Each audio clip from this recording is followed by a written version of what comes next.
بسم الله الرحمن الرحيم فاسألوا أهل الذكر إن كنتم لا تعلمون أعوذ بالله من الشيطان الرجيم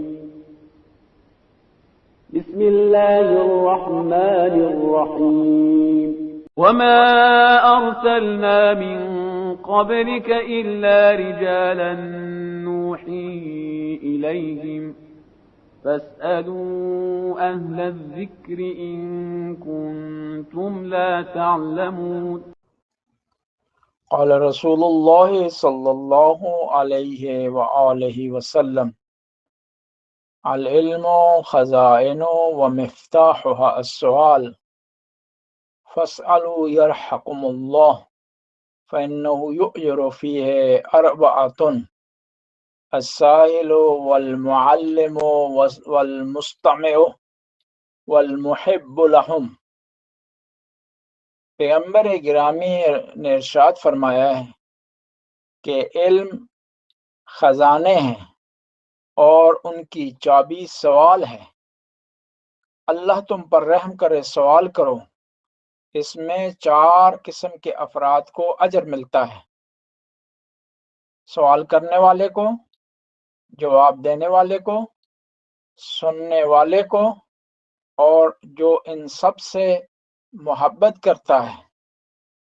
اگر آپ چاہتے ہیں کہ آپ کو اجر ملے، ثواب ملے، مقام ملے، درجہ ملے، تو سوال کریں تاکہ آپ کو دینی معلومات ہو۔ یہ سوال جو گروپ میں آئے میں وہ اگر دہرا دوں پہلے، جی یہ غسل میت کے حساب سے پہلا سوال ہے کہ مرد کی بالکل تمام انبیاء کا جو کہ میسیج توحید کے حوالے سے تھا، تو وہ سب کے لیے تھا۔ میرا سوال یہ ہے کہ ہم دیکھتے ہیں کہ ایک وقت میں یا بہت جس سے طرح ضیاء الحق بھی شہید ہے، بھٹو بھی شہید ہے، تو یہ اسلام آیا کہ یہ وہ شہادت کے رتبے پہ ان کو فائز کرنا جائز ہے یا صحیح ہے یا نہیں صحیح اسلامی روز؟ مستحب کیا ہے اور سنت کیا ہے؟ آپ کمنٹ کریں۔ یہ جو ہمارے ملک میں ایک واقعہ ہوا ہے ریسنٹلی مطلب کے نام پہ، اور اس کے بارے میں ضرور آپ کے خیالات سننا چاہیں گے، تو سوال جو ہے وہ بھی ساتھ میں کر دیتا ہوں، آپ اس کا جواب بعد میں دے دیجیے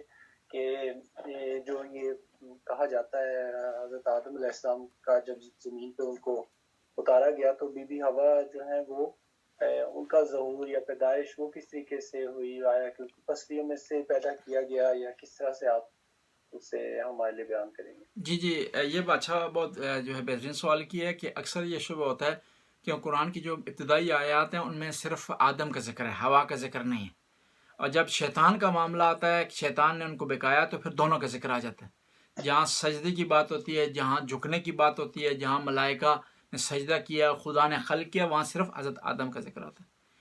حضرت آدم کا ذکر آنے سے مراد یہ نہیں ہے کہ حضرت حوا کا ذکر نہیں، حضرت حوا کا ذکر بھی موجود ہے حضرت آدم کے ضمن میں، اور دونوں کے بارے میں جو ہے وہ کہا گیا کہ دونوں کو خلق کیا ہے، اور دونوں کے سامنے جو ملائکہ نے سجدہ کیا ہے، اور ملائکہ جھکے ہیں دونوں کے سامنے۔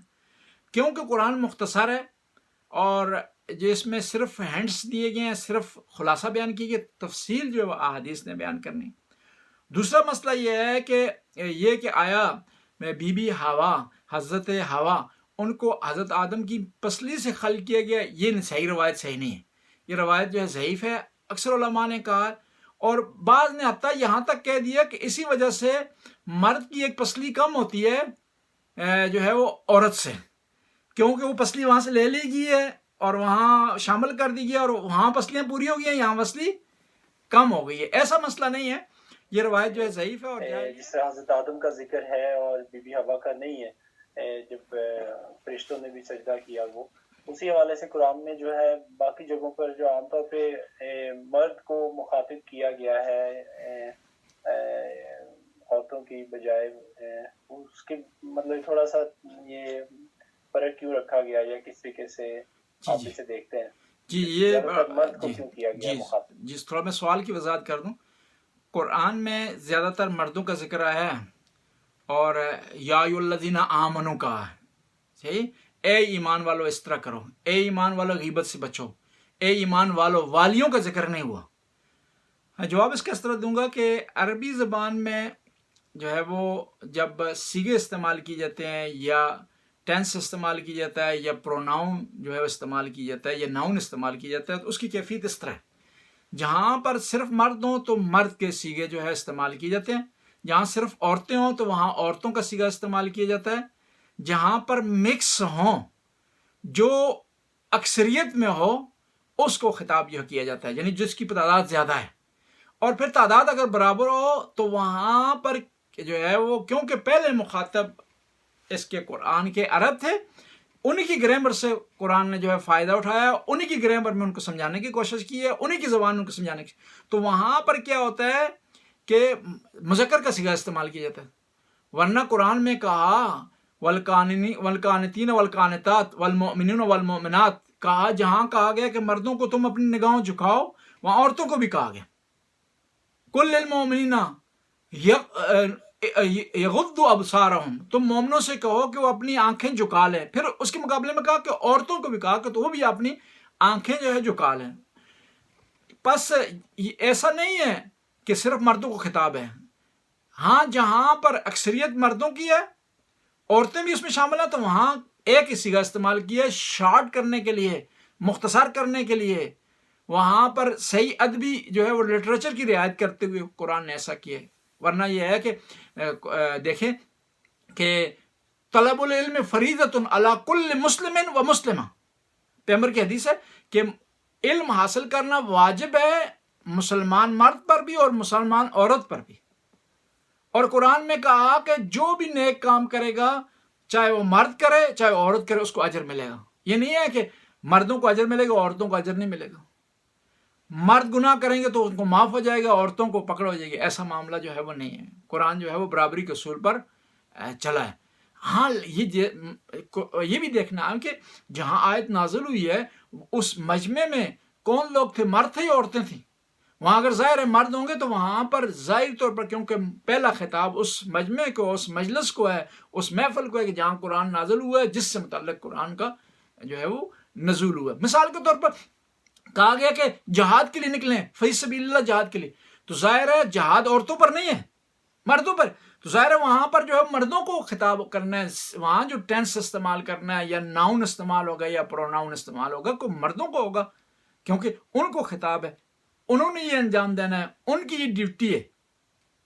اب کہ کسی خاتون نے سوال کیا پیغمبر کی بارگاہ میں کہ مردوں کو فضیلت حاصل ہے کہ وہ جہاد کے لیے جاتے ہیں، جہاد ان پر فرض ہے. تو پیغمبر نے فرمایا کہ یہ عورتوں کا گھر میں رہنا اور بچوں کی پرورش کرنا جہاد سے زیادہ افضل ہے، وطن کے دفاع سے زیادہ افضل ہے، وطن کے ڈیفینس کرنے سے زیادہ افضل ہے. اس کا مقام و منزلت بالاتر ہے اس سے. اور حتیٰ یہ ہے کہ دیکھیں کہ ایک خاتون جو ہے وہ ڈیلیوری کے دوران خدا نخواستہ فوت ہو جاتی ہے تو اس کو مجاہد کا درجہ دیا گیا، اس کو شہید کا درجہ دیا گیا، شہید کا جو ہے مقام دیا گیا. اور پھر دیکھیں عورتوں کا جو مقام ہے اسلام میں وہ کسی اور فقہ میں، کسی اور مذہب میں، کسی اور دین میں نہیں ہے. ماں ہو تو اس کے پاؤں تلے جنت ہے، بیٹی ہو تو رحمت ہے، بیوی ہو تو نصف ایمان ہے. بیوی ہو تو نصف ایمان ہے. دیکھیں تین عورت کے جو ہے روپ ہے نا جی، یا وہ ماں ہے یا بیوی ہے یا بیٹی ہے. اہم جو امپورٹنٹ رول ہے یہی ہے، اور ان میں اتنا بڑا مقام دے دیے گئے. یعنی انسان کا بدن کا سب سے کمزور عضو اس کا پاؤں ہوتا ہے. کسی کی طرف پاؤں آپ کریں تو بے ادبی شمار ہوتا ہے یہ چیز، لیکن وہی پاؤں کسی عام آدمی کو تو بے ادبی شمار ہوتا ہے، لیکن وہی پاؤں اگر ماں کا ہو تو اس کو کہا جاتا ہے کہ وہ جنت ہے، جنت کے حصول کا ذریعہ ہے ماں کے پاؤں. یعنی آپ جھکیں گے ماں کے سامنے تو خدا آپ کو بلند کر دے گا. جی اگلا کوئی سوال.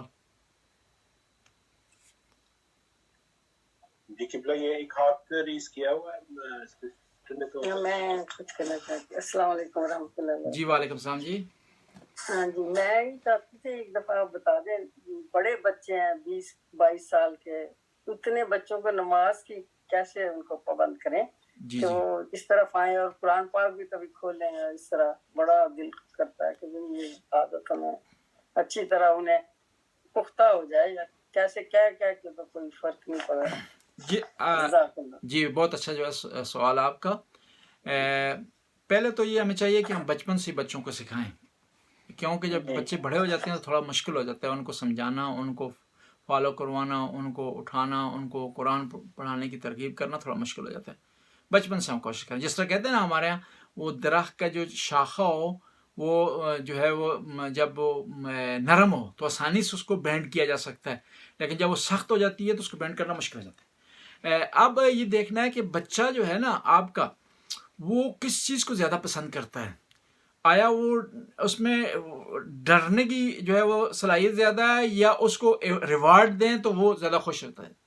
کیونکہ خداوند تعالیٰ نے دو چیزیں انسان کو ترغیب دینے کے لیے دو چیزیں رکھی ہیں اور دو طریقے اپنائے ہیں. ایک یہ ہے کہ دوزخ سے اسے ڈرایا جائے, دوسرا یہ ہے کہ اسے جنت کا جو ہے وہ بتایا جائے. اب بچہ جو ہے اگر وہ ریوارڈ سے خوش ہوتا ہے تو اسے وہ آیات جو جنت سے متعلق ہیں اس سے متعلق بتایا جائے کہ تم قرآن پڑھو گے, نماز پڑھو گے تو خداوند تعالیٰ کی بارگاہ سے تمہیں ریوارڈ ملے گا, تمہیں جنت خداوند تعالیٰ نصیب کرے گا. اگر وہ جو ہے وہ ایسا اس معاملے میں وہ آپ کے قابو نہیں آتا, آپ کی بات نہیں سنتا, تو اسے بتایا جائے کہ انسان نے ایک دن اس دنیا سے چلے جانا ہے, ایک دن اس دنیا سے اس کی آنکھ بند ہو جائے گی, تو اس نے حساب دینا ہے. اس نے نماز کا حساب دینا ہے, اس نے روزے کا حساب دینا ہے, اس نے حج کا حساب دینا ہے, اس نے قرآن کا حساب دینا ہے. اور وہاں پر انسان کی مال, دولت, پیسہ, پراپرٹی اس کے کام نہیں آئے گی, اس کا قرآن کی تلاوت اس کے کام آئے گی, نماز اس کے کام آئے گی, یہ اس کو بچا سکیں گے. اور خاص طور پر جب کوئی آدمی انسان کی عبرت کے لیے کافی ہوتا ہے کہ اس کے دوستوں میں سے کوئی فوت ہو جائے, اس کے دوستوں میں سے اس دنیا سے چلا جائے, تو اس کی عبرت کے لیے جو ہے وہ کافی ہوتا ہے کہ وہ عبرت اس سے لے. اور یہ بھی ہے کہ یاد رکھیں کہ آپ نے بچوں کو نماز کے لیے کہا نا, تو تھکے نا, آپ جو ہے وہ حوصلہ آپ کا پست نہ ہو جائے, بار بار آپ کہتے رہیں, صبح کو کہیں, شام کو کہیں, اور پھر یہ دیکھیں کہ اس وقت بچے کو کہیں کہ جب وہ خوش ہو, اچھے موڈ میں ہو, آپ کے پاس آ کر بیٹھ گیا ہو, آپ سے کوئی چیز مانگنے کے موڈ میں ہو, آپ سے پیار کرنے کے موڈ میں ہو, تو وہاں پر آپ اسے کہیں کہ میں تب خوش ہوں گا یا تب میں خوش ہوں گی تم سے کہ جب تم نماز جو ہے وہ پڑھو گے. تو بچہ جو ہے آپ کا پھر رغبت جو ہے وہ کرے گا, اور مسلسل ایسا کرتے رہے. اور پھر ایک اور چیز, سب سے بہترین طریقہ کار یہ ہے کہ آپ ڈائریکٹ انوالو ہونے کے بجائے بچوں کے جو دوست ہیں, جو ان دوستوں میں سے دیکھیں کوئی اچھا آدمی ہے, کوئی نیک آدمی ہے, اس کو کہیں کہ آپ کے بچے کو نماز کا کہے, آپ کے بچے کو قرآن پڑھنے کا کہے, اور آپ کے بچے کو راغب کرے. اور پھر ایک اور چیز, بچے کا آپ کے دیکھیں نا کوئی اچھا, آپ کا بچہ نماز نہیں پڑھ رہا, لیکن آپ کے بچے کا ہم عمر ایک اور بچہ ہے جو نماز پڑھتا ہے, آپ اس بچے کو کہیں کہ اس آپ کے بیٹے کو یا آپ کی بیٹی کو کہے کہ نماز کا, آپ کی بات ممکن ہے نہ سنیں کیونکہ روزانہ سن رہا ہے, وہ تھک گیا آپ کی باتوں سے, لیکن اس کی بات کو ممکن ہے وہ سنیں, اس کو جو ہے وہ فالو کرے. بس یہ 3-4 طریقے ہیں, ان کو جو ہے آزمایا جا سکتا ہے. اور یہ بھی یاد رکھیں, اپنی طرف سے کوشش کریں, خدا آپ کو اجر دے گا. اور خدا نہ خواستہ اگر بچہ جو ہے وہ اس کے باوجود بھی آپ کوشش کرتے ہیں, اس کے باوجود بھی بچہ جو ہے وہ آپ کی نہیں مانتا, تو خدا آپ کو اجر دے گا, آپ کو صلہ دے گا. اور آپ بار بار کہیں گے تو آج نہیں ہے تو کل نہیں تو پرسوں, بچہ جو ہے ایک دن سوچے گا, ایک دن فکر کرے گا, اور جو ہے وہ آپ کی جو کئی باتوں پر عمل کرنے کی جو ہے کوشش کرے گا. جزاک اللہ خیر. ماشاءاللہ. جی اور کوئی سوال ہے کسی نے؟ مجھے نظر نہیں آ رہا, ہاتھ کھڑا کیا کسی نے؟ جی قبلہ میں نے بھی ہاتھ کھڑا کیا ہوا ہے. ایک سوال ہے, جس طرح اب آج کل کافی زیادہ یہ وقت کے ساتھ ساتھ جیسے سوشل میڈیا اب ہوا ہے اوپن, تو بہت زیادہ یہ چیز ڈسکس ہوتی ہے, خاص طور پہ ان دنوں میں جب اب کرسمس کے دن آ رہے ہیں اور ہم نے اپنے فرینڈز وغیرہ کو کرسمس کا میری کرسمس کہنا ہو, تو وہ مطلب کافی سارے, اگر آپ غلطی سے بھی فیس بک پہ لکھ دو تو وہ بڑے فتوے آ جاتے ہیں کہ جی آپ کافر ہو گئے, آپ یہ ہو گئے وہ ہو گئے. تو اس کے بارے میں مطلب اگر کسی گورے کو میری کرسمس کہنا ہو تو اس کے بارے میں کیا مطلب کیا یا کہ غلط ہے یا کہہ دینا چاہیے, یا اس سے کوئی فرق نہیں پڑتا, اس کو ایکسپلین کروں. جی اب اس کا پہلا آپ سے سوال یہ کہ میری کرسمس کا معنی کیا ہے؟